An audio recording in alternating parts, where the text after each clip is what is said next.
नगर में मुख्यमंत्री पुष्कर सिंह धामी और केंद्रीय कृषि मंत्री शिवराज सिंह चौहान ने ग्रामीण विकास और कृषि से जुड़े महत्वपूर्ण मुद्दों पर बैठक की। इस दौरान किसानों की आय बढ़ाने, कृषि योजनाओं के प्रभावी क्रियान्वयन और ग्रामीण क्षेत्र में विकास कार्यों की प्रगति पर विस्तार से चर्चा की गई। दोनों नेताओं ने कृषि क्षेत्र को अधिक आधुनिक और लाभकारी बनाने पर जोर दिया।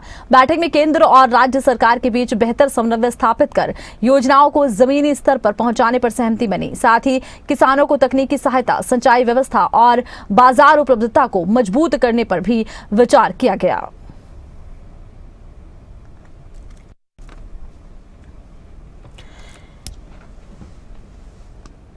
मुख्यमंत्री पुष्कर सिंह धामी देखिए मौजूद रहे, केंद्रीय कृषि मंत्री शिवराज सिंह चौहान मौजूद रहे। इस दौरान किसानों की आय बढ़ाने पर अहम चर्चा हुई है।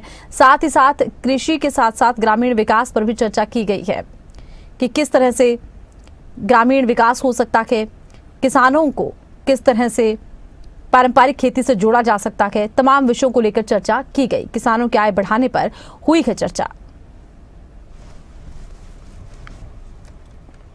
केंद्रीय कृषि मंत्री शिवराज सिंह चौहान रुद्रपुर पहुंचे, जहां उन्होंने केंद्र सरकार के खेती बचाओ अभियान के तहत आयोजित जन जागरूकता कार्यक्रम में भाग लिया। गांधी पार्क मैदान में आयोजित इस कार्यक्रम में हजारों किसान, कृषि विशेषज्ञ और जनप्रतिनिधियों ने हिस्सा लिया। मंत्री ने किसानों को स्वस्थ मिट्टी, सशक्त किसान, समृद्ध भारत का संदेश दिया। आधुनिक कृषि तकनीकों और मिट्टी संरक्षण पर जोर दिया। उन्होंने कहा, किसानों की आय बढ़ाना और खेती को लाभकारी बनाना सरकार की प्राथमिकता। साथ ही केंद्रीय कृषि मंत्री शिवराज सिंह चौहान ने किसानों से सरकारी योजनाओं का अधिकतम लाभ लेने की अपील की। वैज्ञानिक खेती अपनाने पर बल दिया। कार्यक्रम के दौरान उन्होंने किसानों से संवाद कर उनकी समस्याएं भी सुनी, समाधान का भरोसा दिया।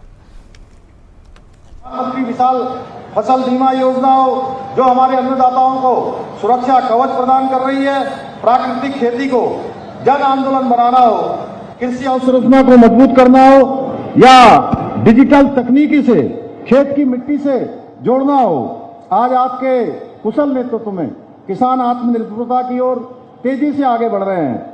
मुझे पूरा विश्वास है, देवभूमि उत्तराखंड की इस पवित्र धरती पर आपकी उपस्थिति राज्य के किसानों के संकल्पों को सिद्धि तक पहुंचाने में एक बहुत बड़ा शक्ति का काम करेगी, बहुत बड़ी प्रेरणा का काम करेगी। इसके लिए मैं आप सबकी तरफ से आपका हृदय से आभार व्यक्त करता हूं।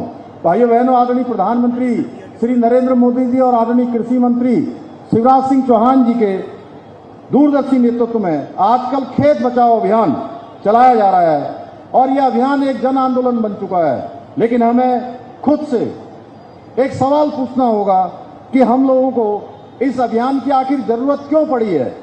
जैसा कि हम सभी जानते हैं, किसान हमारे देश की आत्मा है, हमारे अन्नदाता हैं, हमारे भाग्य विधाता हैं। किसानों की मेहनत से ही हमारी थाली में अन्न आता है और हम सभी जानते हैं, कोई भी अन्न इस मिट्टी में हमारी धरती माँ के कोख में ही उगता है। लेकिन भाइयों बहनों, हमें आत्ममंथन करने की आवश्यकता है कि आखिर क्यों आज हमारी मिट्टी की, हमारी धरती माँ की हालत दिनों दिन खराब होती जा रही है।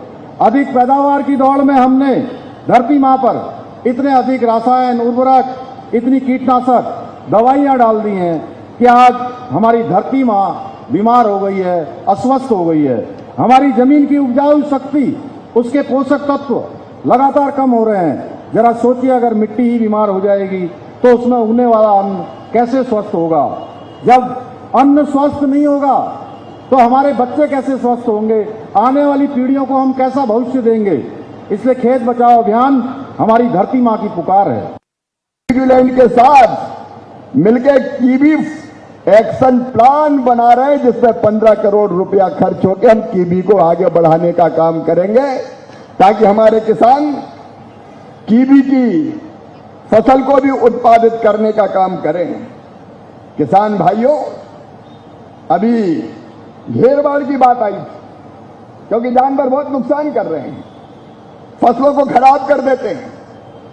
पिछली बार माननीय मुख्यमंत्री जी के साथ जब मैं आया था, कृषि मंत्री जी थे वहां, और तब घेरबाड़ की बात आई थी। तो आज घेरबाड़ का वो प्रोजेक्ट 25 करोड़ की लागत से प्रारंभ हुआ है, लेकिन जरूरत और ज्यादा है। इसलिए किसान भाइयों, ये घेरबाड़ के लिए जो बाकी बचे 65 करोड़ की राशि और देके किसानों के खेतों की बाढ़ की जाएगी ताकि जंगली जानवर से उसको बचाने का काम कर सकें। मेरे बहनों और भाइयों, इस गर्मी का मुकाबला करना है, जलवायु परिवर्तन का मुकाबला करना है, तो मैं आपसे निवेदन कर रहा हूं, प्रधानमंत्री नरेंद्र मोदी जी ने फसल बीमा योजना बनाई है। एल नीनो का इस बार असर हो सकता है और इसलिए मेरा हाथ जोड़ के आप सबसे प्रार्थना है, फसल का बीमा जरूर करवाएं। और फसल बीमा योजना में नुकसान के और मौसम के सटीक आकलन के लिए एक ऑटोमेटिक वेदर स्टेशन की यहां जरूरत है। आदरणीय मुख्यमंत्री जी, आपने कहा था कि वेदर स्टेशन ढंग से बनना चाहिए, वो बनाने के लिए 104 करोड़ रुपए की राशि और अलग से स्वीकृत की जा रही है ताकि फसल बीमा योजना का लाभ और मौसम के परिवर्तन की जानकारी किसान को तत्काल मिल सके। प्रधानमंत्री जी के नेतृत्व में उत्तराखंड के किसान भाइयों, भारत सरकार आपके साथ खड़ी है। पुष्कर जी अपनी तरफ से कोई कसर नहीं छोड़ रहे हैं, लेकिन आज एक प्रार्थना और आपसे करना चाहता हूं। यह अभियान है खेत बचाओ अभियान। मेरे भाइयों और बहनों, खाद का प्रयोग करने में मना करने नहीं आया, लेकिन एक सवाल है केवल कितना खाद डालें। संतुलित प्रयोग से जमीन को नुकसान नहीं होता, लेकिन एक साल 1 बोरी, अगले साल 1.5 बोरी, फिर उसके बाद 2 बोरी, उसके बाद 2.5 बोरी, उसके बाद 3 बोरी।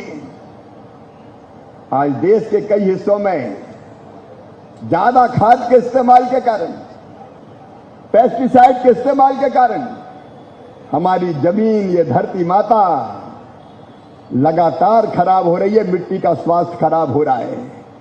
मेरे किसान भाइयों बहनों, ये धरती केवल मिट्टी नहीं है, ये धूल नहीं है, ये जीवित इकाई है।